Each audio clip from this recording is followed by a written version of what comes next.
Let me start with a very simple introduction for those not working in this field, of course. As you know, special relativity introduced the notion of the length contraction.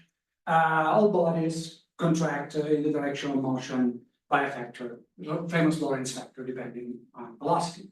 One can give the first introduction of the contraction was suggested by Lorentz. This is well known, and Lorentz gave a sort of dynamic interpretation, physical interpretation of the contraction, which is due to the actual molecular forces. The rod contracts just like, I forgot to put with my timer,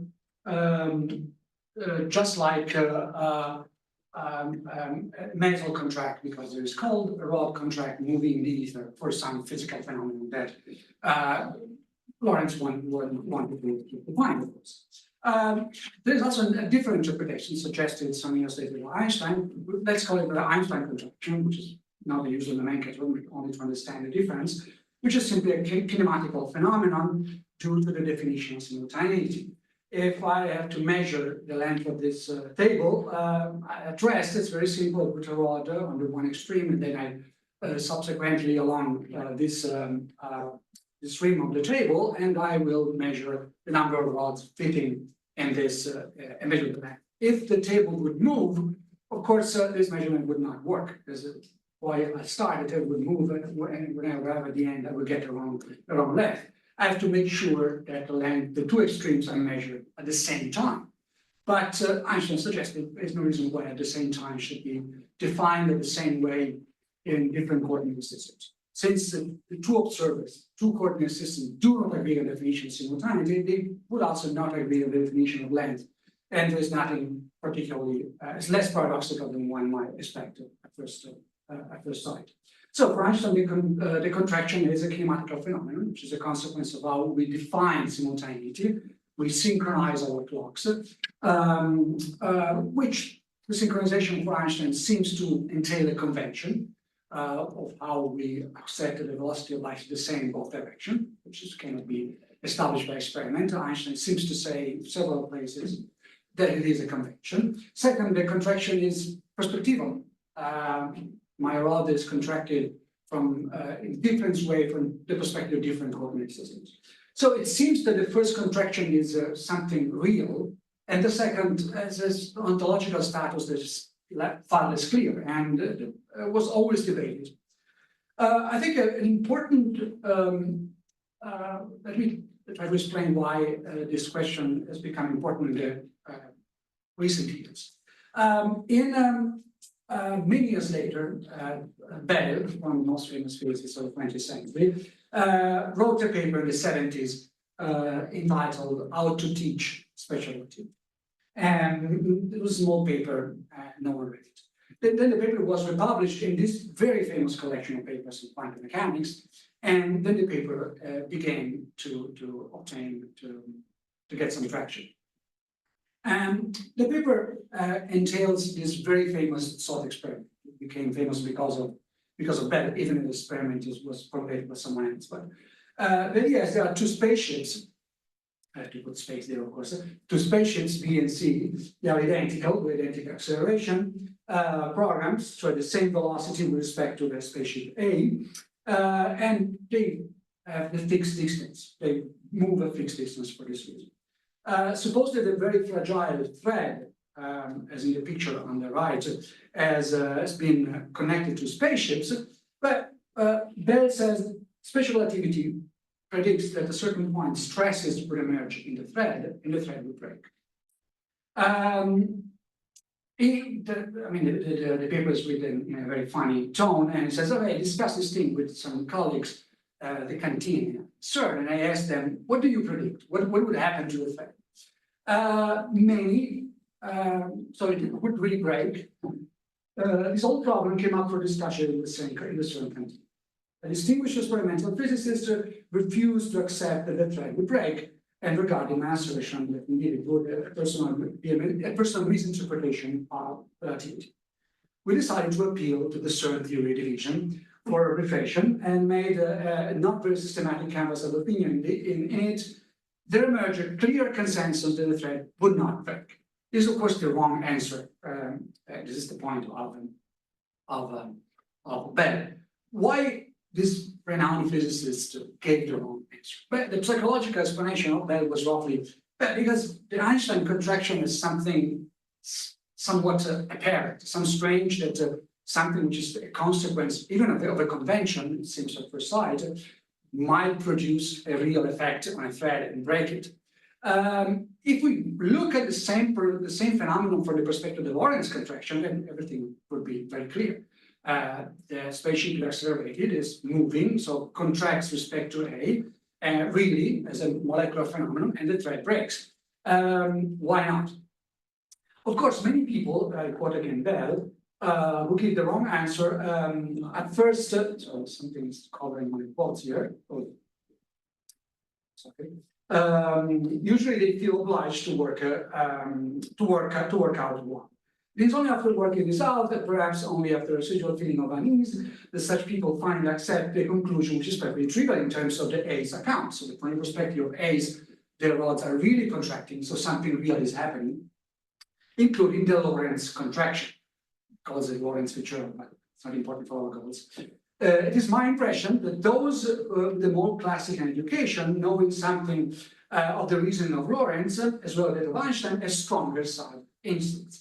If you know that the contraction was introduced initially as a real phenomenon due to molecular forces, then you get that the thread will break. If you are trained as a usual physicist only from the Einstein's perspective, then it's kind of hard to get. Bell suggested we should reintroduce the Lorentz pedagogy. So we should teach relativity theory in a certain way that recollecting to people that there was this other version of the contraction. This doesn't mean to upset the Lorentz philosophy. So to really recover Lorentz version of the theory, but simply to explain to students that the first version was a real dynamical phenomenon. Why I introduced this episode? Because this paper became very famous among philosophers of science, philosophers of physics in the last now already 20 years, especially after this very influential, beautiful book by Dewan-Beran, Dynamical Relativity, and several other papers of his, and many others supported this trend. So many of them use Bell's example, and they claim that there is a theoretical claim. We really should go back to Lorentz philosophy. So they claim it's stronger than that of Bell, probably. So not only the pedagogy must be changed, but we should go back to Lorentz's version of the theory. So the contraction is a molecular phenomenon. They also make sometimes a historical claim that Einstein shared Lorentz's philosophy. So Einstein wanted to, in the final theory, to formulate, to explain the contraction dynamically as a molecular phenomenon. So the theory was simply provisional. And you can find suggestions, some quotes that you can use to support this claim. So put together, these arguments serve to defend dynamical interpretation of special relativity, as it's called today, very popular research problem. I quote myself, I'm sorry, but simply because this is my claim. I don't know how to put it better. So my claim is the following that I make in the paper that Patrick was mentioned, which this talk is based. That the theoretical claim seems to be a non sequitur. There is no reasons to accept that from the phenomenon, that example of Bell, the paradox introduced by Bell, we should conclude to a dynamical interpretation. The historical claim seems to me simply false. I always the suspicion, but again, I had the suspicion confirmed recently. Came to my mind the idea that this debate already happened in a very similar form very early on, the earliest relativity, 1909, 1910. There was a debate. It was structured very similar to a debate between Bell and the other physicists in the CERN canteen. This debate happened, however, on the pages of the Physikalische Zeitschrift in 1909, 1910.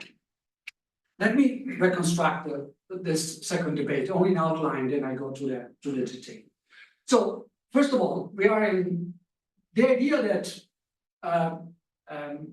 the notion of rigid body was very complicated in special relativity. So to move our two ships connected by a rod, by a thread rigidly, so that the distance does not change, it's pretty easy in classical mechanics. But in special relativity, one should address some care. Einstein was very well aware of this very early on. Well, it was Max Born, famous for other reasons, but at the time, young physicist with an excellent training in mathematics. And he, in 1909, gave a very sophisticated, very complex definition, relativistic definition of what counts as a rigid body. This is the reason why the thread breaks in Bell's example, simply because the thread is not moving rigidly according to special relativity. Does not satisfy Born's definition. But there is something more. I was already noticed very early on. Let's try to take a disk or something, cylinder or disk would be cylinder initially, then a disk later, which is Born rigid, that satisfies the Born definition of rigid. And try to rotate it. You cannot do it. Again, also in this case, stresses would emerge. Now, at a certain point, we already noticed very early on, in principle, our cylinder or disk, whatever you want, would break if the rotation is not strong, of course. Why? Well, the reasons, the technical reasons were discovered very early on by two very, very technical papers by Herlotz, which is a quite famous mathematician at the time, and very good friends of Ehrenfest, but independently arrived at the same conclusion. The Noether, Fritz Noether, which is the brother of Emmy Noether, who find independently the same result at the same time. So the Born rigid body in special relativity has only 3 degrees of freedom. Classical body in 6 can move, can 3 directional translations and 3 of rotations, 6 degrees of freedom.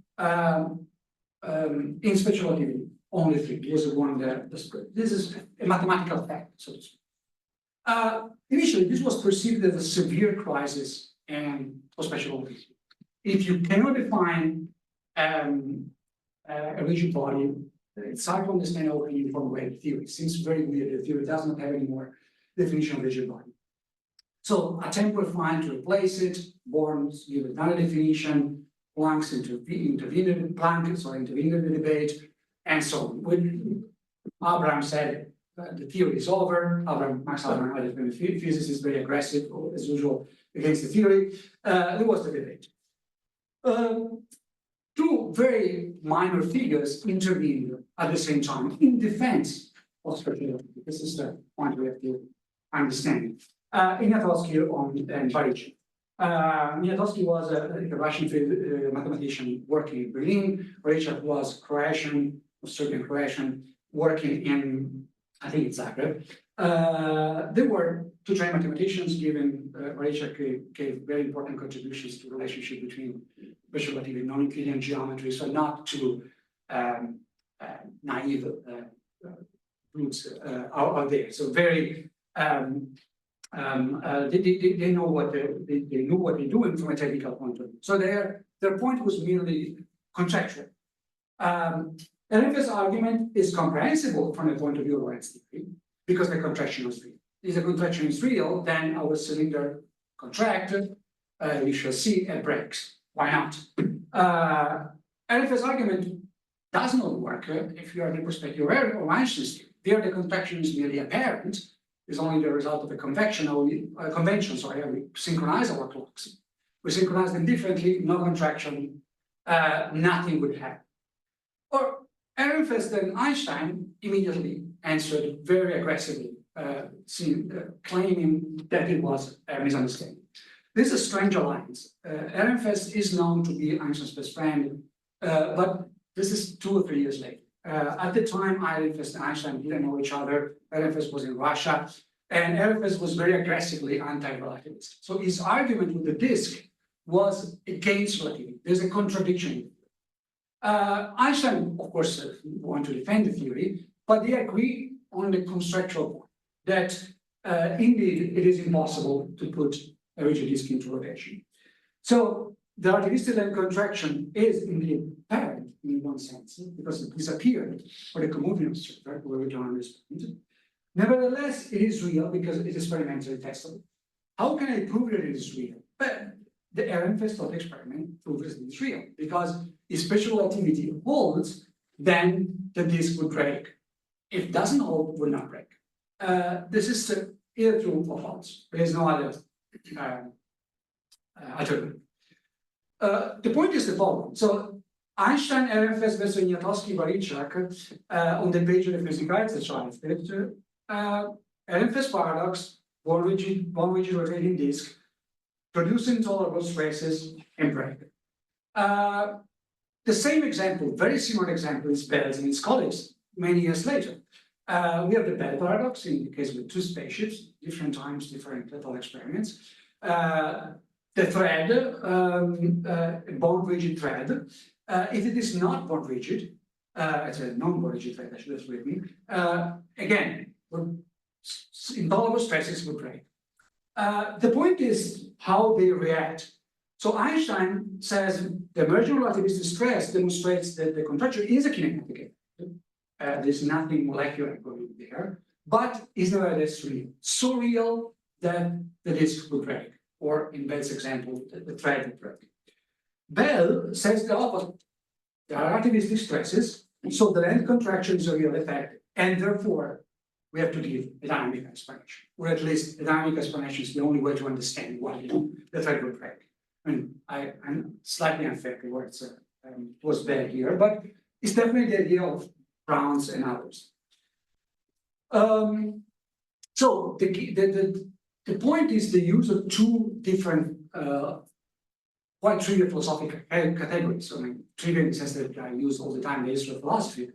So Varicak and Ignatowski think kinematic equal apparent, dynamic equal real, and this is the same categories that are used implicitly or slightly nearly explicitly by Bell and the CERN physicists. Both agreed with Varicak and Ignatowski by using these categories. They only do not agree how to use them. So for the other physicists, apparent, the contraction is kinematical, it is apparent, then no breakage will emerge. For Bell, it's the opposite, of course, but the categories are the same. So Einstein and Ehrenfest try to address the problem by redefining these two philosophical categories. This is not a philosophical discussion, really. This is some short notes made in more physical papers, of course. But the point that they made, essentially independently, but it's very similar.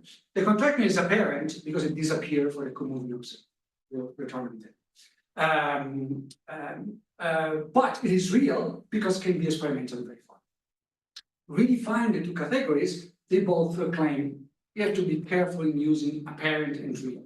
Something can be kinematical and apparent from one point of view, but real because experimentally testable from the other. So it's a case that I argued in the paper of philosophy within physics. There is the philosophy of physics, and as we know, there's the history of physics, so they are not friendly connected to each other, but this is a case in which I'm not imposing a certain philosophy on the history of physics. The philosophical discussion was forced by the physical problem itself. So this is the scheme of the debate. Let's go into some more detail. So first part, Born Ehrenfest and relativistic achievement. Let me enter into some more details about this point. So historically, we are in 1909, September 21, in Salzburg. Einstein, very young physicist, gave his first address to a conference. He met Planck for the first time, Sommerfeld, Born, many others, very famous German physicists at the time. Here's the plaque in Salzburg. He actually didn't talk about relativity, if not marginally. It's the paper that Professor Henschel was mentioning last time, if I remember correctly, on the theory of radiation. Einstein moved on. It was not working on relativity, and he tried to describe this quantum, like quanta was his main concern. But the day after Einstein stopped, Born gave a simplified geometrical representation of this definition of rigid body, gave three months earlier in August 1909. The definition is not really important for us, but the idea is that the length can be considered constant from the perspective of special relativity if measured in successive inertial frames. Born definitions, it's important because it captures the intuitive idea that this rigid body moves rigidly with no stresses emerge. But it's a very different definition than the old one. In relativity theory, every part of the bar or the body, on the bar is the R bar in the left side of the picture, which is taken from Born, must undergo different rates of acceleration. So it should be, it's not rigidity is not a property of the rod, but it's a program. When it should be carefully accelerated different parts of the rod so that it remains rigid. Simply taking the same acceleration at the same time as in the old theory does not work. This is the reason why Bell's experimented. Bell's, the thread between the spaceships breaks. So in this case, the point P and the other endpoint of this rod would be the two spaceships in space-time, and the line in the middle would be the thread. So the thread of Bell's is simply not Born's rigid. So something that was known in 1909. De facto. So Einstein immediately realized that it was there. Born's later recollection told us that he immediately recognized that there was another problem. So Born was very optimistic, said, okay, this is the definition of a body accelerating linearly, but you can extend it probably to a rotating body. It was a technical problem. Einstein thought it was not a technical problem, it was actually quite confident that the body could not be set into rotation. Notice after the discussion, we have a letter to Sommerfeld in which he insists on the importance of this law.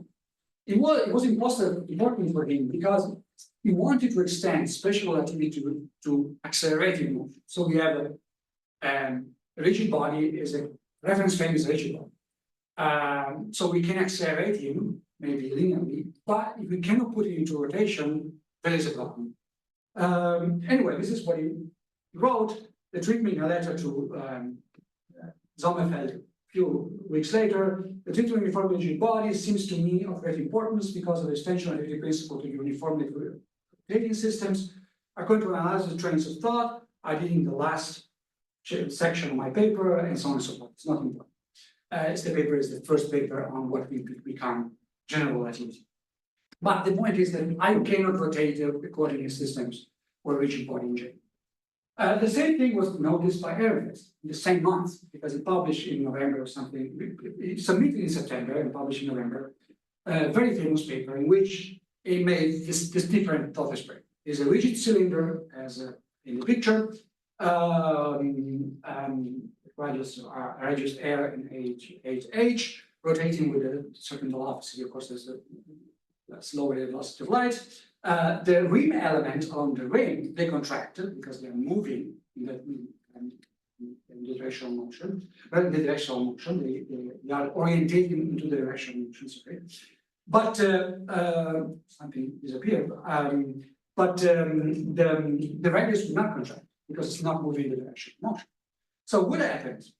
But if you measure the circumference from the radius, you get the usual result, of course. But if you measure the circumference with the slightly small piece of the ring, since they contract, you get the radius is shorter than the usual one. Simply the German for Umfang. It's a contradiction. This is a paper against special relativity. This is the point was not very clear recently. Now again 20 years, but at a certain point, some letters of Ehrenfest to Born and other people emerged. Clearly, Ehrenfest, there was the goal to find a mistake in special relativity because he defended another. Anyway, a few days later, Ergots, wrote a letter. Look, I found the same result. Noether, students of Sommerfeld same result, more formally expressed, as I mentioned before, a rigid body on the 3 degrees of freedom. It was Varicak who alerted Einstein of these new results, because Einstein was not working on relativity at the time. So the point is the following. Ehrenfest believed that his experiment should have convinced physicists to abandon it and to support a different view. Varicak tried to defend Einstein's theory in correspondence with Einstein, saying, look, the Ehrenfest objection is not really convincing, because your contraction is merely apparent. It's simply the result of the synchronization of clocks. You synchronize the clocks differently, no contraction. So if you put the rod into rotation very fast, because you cannot do it experimentally, nothing would happen. So they go back and forth. Einstein tried to convince him. It was not right. I don't enter into the argument. The only is the point that Einstein emphasized. It is certain that Ehrenfest's consideration is incomplete, but it is right. Of course, Einstein didn't believe that this was a refutation of the theory. It was simply a refutation of the idea in the theory that all constants of rigid body could be maintained. He was already aware of it, so suspected it, and Ehrenfest simply brought another argument. Special relativity was for Einstein acceptable, but we had to abandon the old notion of rigid body. This was a private conversation, very quick. The debate started to become public when Ignatowski wrote a paper on this topic. So the debate was indeed raging. I mentioned before, Dewan-Beran, they trying somewhat to say, Born and Planck tried to say the theory. Abraham says, no, there is no way, or at least we are not ready to do it. But Ignatowski intervened with the same spirit of Varicak, saying, look, this is simply a misunderstanding. He sent the paper to Einstein, but Einstein did not read the paper. But Ignatowski published anyway. It's a very technical paper. At the end of the paper, he realized that there was Ehrenfest paradox was published because of a paper of a British physicist. Instead substituted the cylinder with a disk. Now we always use the disk, rigidly rotating disk. Anyway, this is the point that Ignatowski made in a note appended to the paper. To my mind, the whole thing is to be a misunderstanding. Let's measure a line element along the circumference of the disk synchronously in some of the circumference. We get a value smaller than the usual one, where r is the mean radius of this. There is absolutely no contradiction in this, but everything is explained by the definition of synchronous measurement. Mr. Ehrenfest's objection is nothing more than a confirmation that the uniform rotation satisfies the condition of rigidity. And that accordingly, a line element along the circumference of the cylinder measures synchronously appears shortened. In general, one can determine the true form and dimension of the body by measurement when and only when the body is at rest. Measurements of moving bodies are only apparent values. It was the point. The real dimension of the body is the one measured at rest. If it's moving, seems to be contracted, but it is apparent. So nothing really happens. Ehrenfest was very angry and reacted very sarcastically with a very unpleasant tone. But anyway, I wish he would be ashamed later in life. But a circular disk equals, it makes this a top experiment. Take a circular disk, equal space marks of the radius and the circumference is provided. An observer B at rest relative to the disk records these marks on the section of the disk on a piece of tracing paper, 1000 paper. While the disk is rotating, at the moment, its clock points to T. The stationary observer B holds a piece of tracing paper P1 over it and traces all the marks on the rotating disk. So we have two images of the disk, all in two different pieces of tracing paper, P and P1, so pi and pi1. So pi1 is simply what Ignatowski called simultaneously measured by stationary observer T. So we have simply two snapshots the disk in two different, one moving and one at rest. Taken at the same time, where each at the same time is different. Okay, this is not a good picture, but I couldn't make it better. So to imagine this, the second one is not more smaller pieces, but smaller little rods, so to speak. But there are shorter little rods closer together. But I couldn't make the picture correctly. I will try next time. Anyway, the two pictures are different. Is the only point. They should be different. So he says, question one, is the last assertion accurate? So what I made is exactly what you mean by synchronous memory. The two pictures means what you mean about, Ignatowski means with synchronous measurement. If not, then you should explain to me what you mean by synchronous measurement on the rotating disk. If yes, assuming the assertion is valid, then the statements made by Mr. Ignatowski regarding the synchronous measured circumference of values are not entirely consistent. They correspond to the following statements regarding tracing images. The tracing images pi 1 has the same radius as pi, but the circumference is shorter.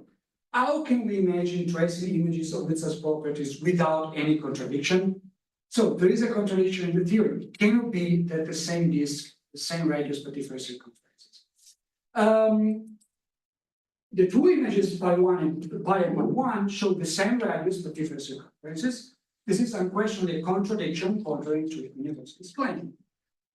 What is the conceptual mistake by Ignatowski? The one I mentioned before. It would be highly desirable, this is a footnote, in case of further discussion, to avoid that the terms true and apparent shape of the rotating disk altogether, or if it is not possible to define the meaning of these terms with a simple and strict agreement. So the point is true versus something. The question reemerged because of Varicak. Varicak was inspired by Ignatowski and wrote to Einstein, and wrote another paper, that he wanted to publish in the Physikalische Zeitschrift, sent it to Einstein, Einstein cordially, but very clearly did not agree. So the idea of Varicak is to take Ehrenfest example and to apply it to a simple case of two rods moving in uniform motion, and so one should be contracted with respect to the other. So Lorentz contraction, I said, Lorentz contraction is an objective change. The Einstein contraction is only apparent, subjective phenomenon, certain points is a psychological one, by we regulate clocks and measure. So the Einstein contraction is only a psychological, not physical factor. The body has not really undergone any change. It's not real. So the two images on the two tracing papers would be, I don't rate everything, would be exactly the same.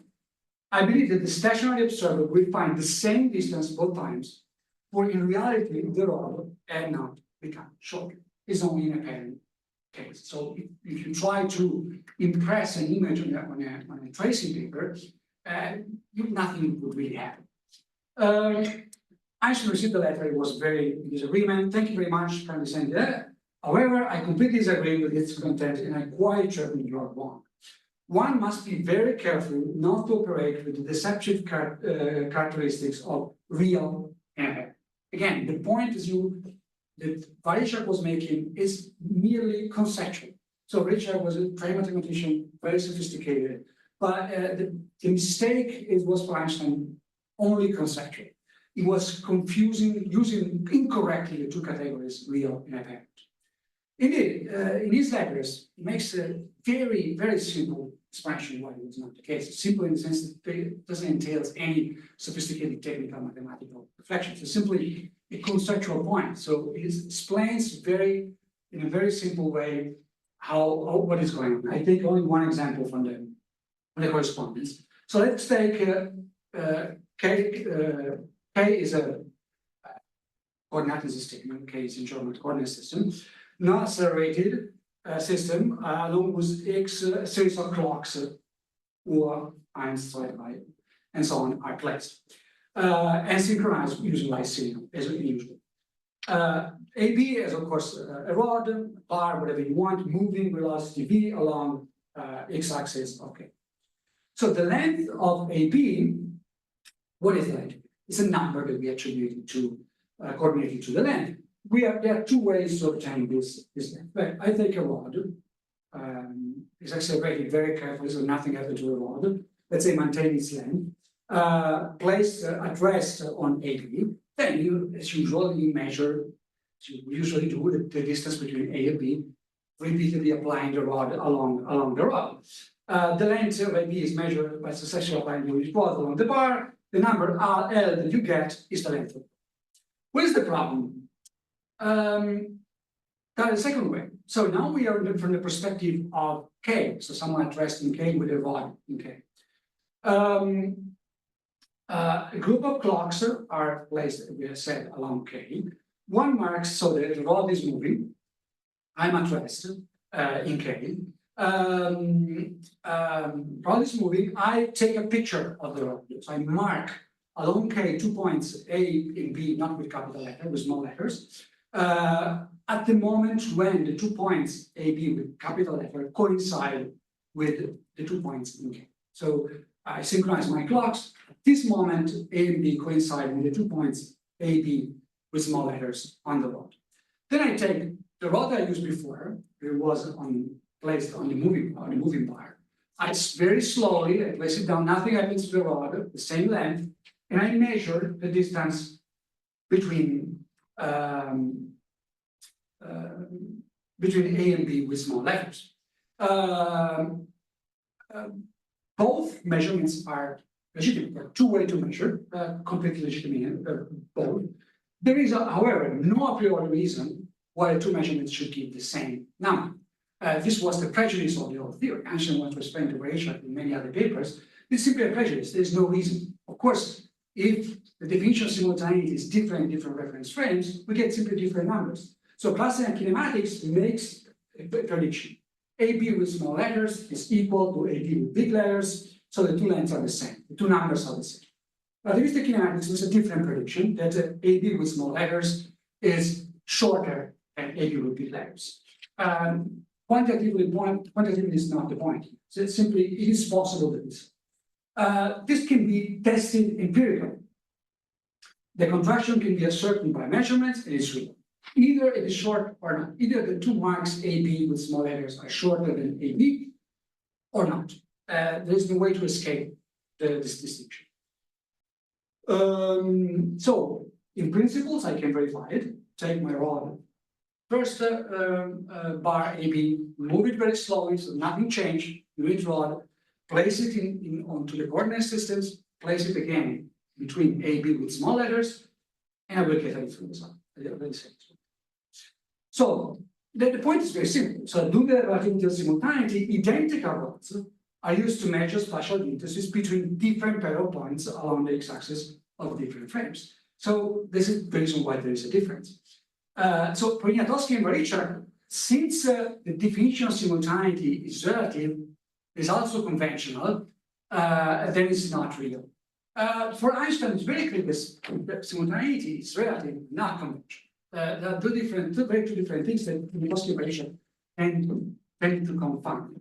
So let me quote this again, a letter to Varicak. So that you can see the contradiction is not simply due to the definition of simultaneity in K, a purely conventional nature. I add, it is impossible to adjust the clocks in such a way that even after adjustment, the rod, when measured with the clocks, possesses the same speed with minus v, and always the same length L1 with respect to K.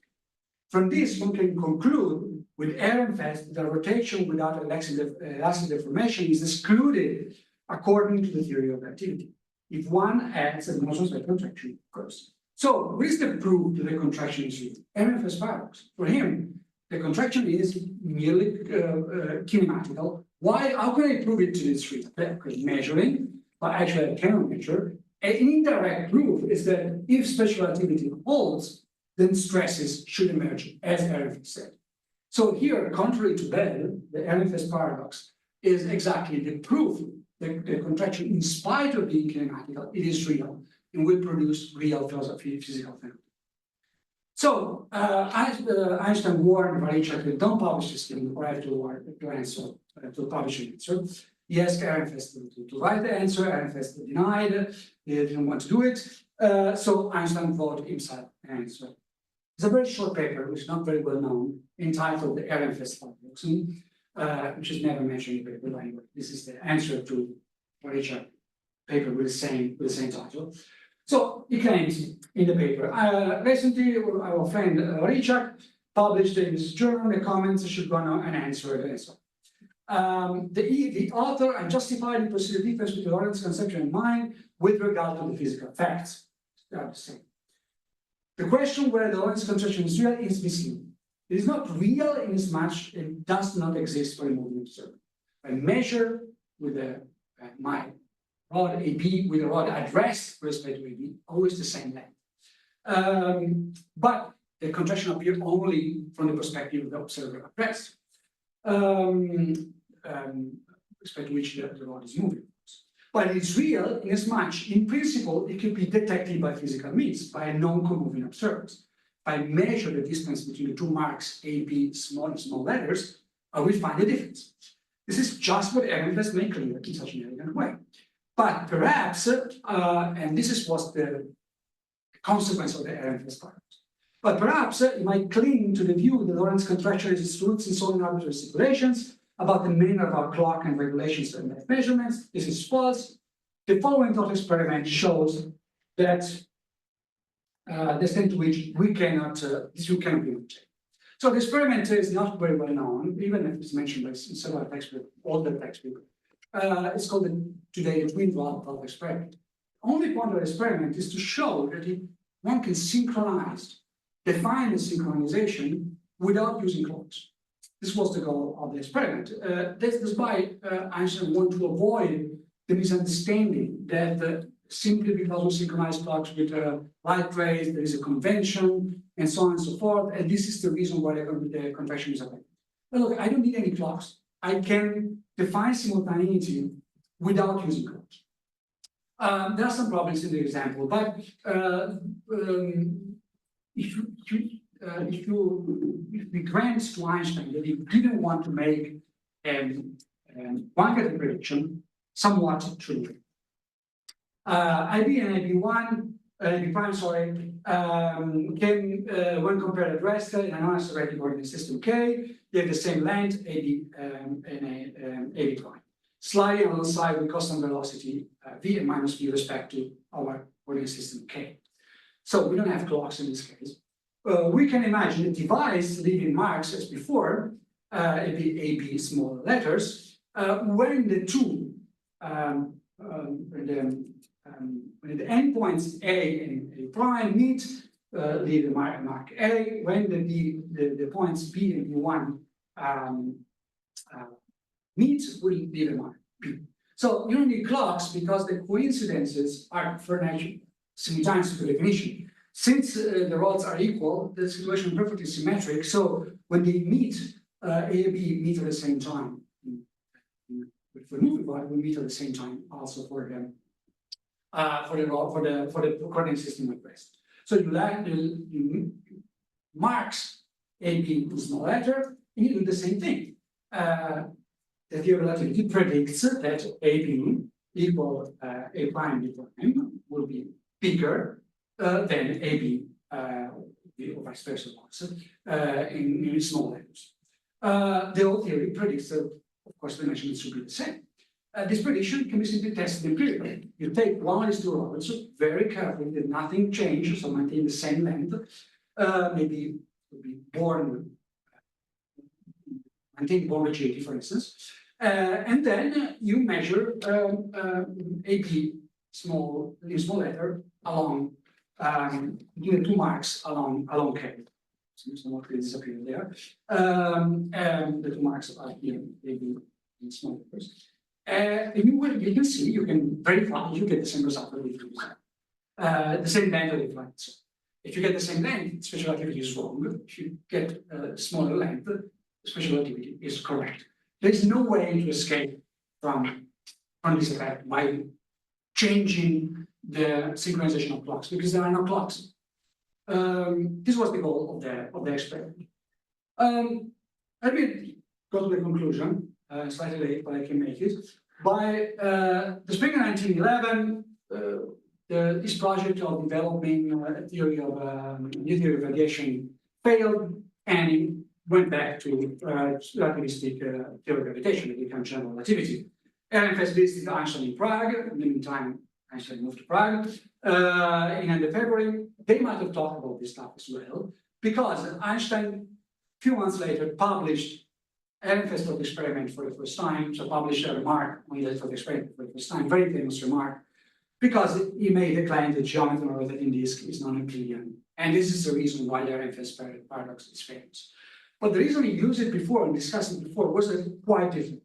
Let me again return to the very point, because Einstein returned to the question in correspondence with Lorentz. He made this point once again.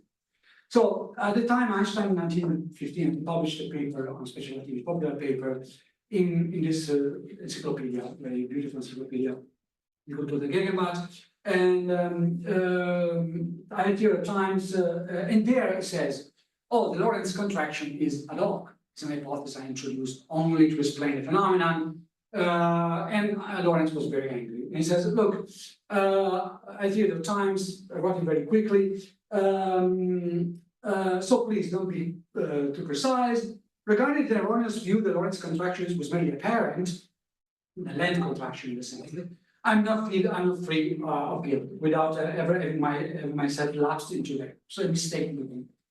It is real, measured with lots of clocks, at the same time apparent to the extent that it is not present for the comoving observer.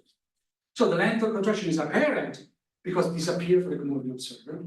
That is mixed here, but it's real since it can be tested empirically, at least indirectly. The indirect proof is the Ehrenfest stresses. They don't use this example, but I think it's even easier to understand if you take the time dilation. It's the same. It's apparent because it disappears for comoving observers. There's two atoms as clocks, they have the same spectral lines, they tick at the same rate, at rest. One is moving, it's identical, but special relativity predicts that you will observe a particular effect called transverse Doppler effect. The effect is there or not there. Still, the effect disappears if you take the atom without changing it and put it at rest again, close to the other atom. They will have the same spectral lines. It's the same reason. So what is the point? That Varicak and Ignatowski took for granted the conceptual distinctions between dynamical equal real and kinematical equal apparent. So did Bell and the physics are certain, and this is why they supported Lorentzian pedagogy.